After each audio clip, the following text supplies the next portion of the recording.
Ground లెవెల్లో Telangana BJP ఎంత స్ట్రాంగ్గా ఉంది? ఎందుకంటే లోక్సభ ఎన్నికల మొత్తం అయిపోయింది, హడావిడి అయిపోయింది, రిజల్ట్స్ కోసం వెయిట్ చేస్తున్నాం. ఇప్పుడు స్థానిక సంస్థల ఎన్నికలు రాబోతున్నాయి.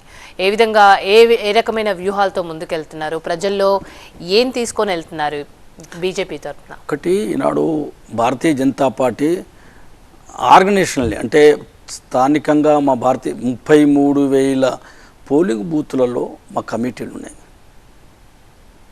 33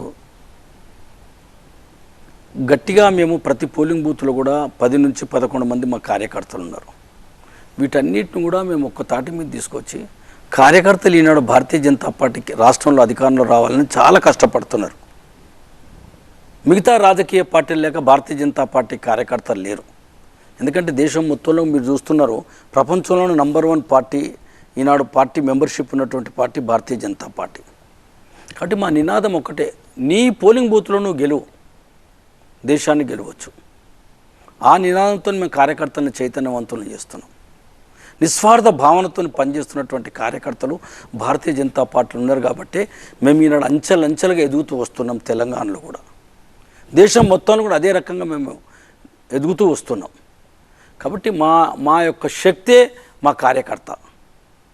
అంటే మాకు లక్షల సంఖ్యలో తెలంగాణలో కార్యకర్తలు ఉన్నారు. మాకు ఖచ్చితంగా మేము రాబో రోజులలో స్థానిక సంస్థల ఎన్నికల్లో కూడా గ్రామ పంచాయతీ గ్రామ వార్డులలో కూడా భారతీయ జనతా పార్టీ అత్యధికమైనటువంటి మిగతా పార్టీలతో పాటు ఇంకా ఎక్కువ మేము సీట్లు గెలిచేటటువంటి సమయం ఈనాడు ఆసన్నమైంది.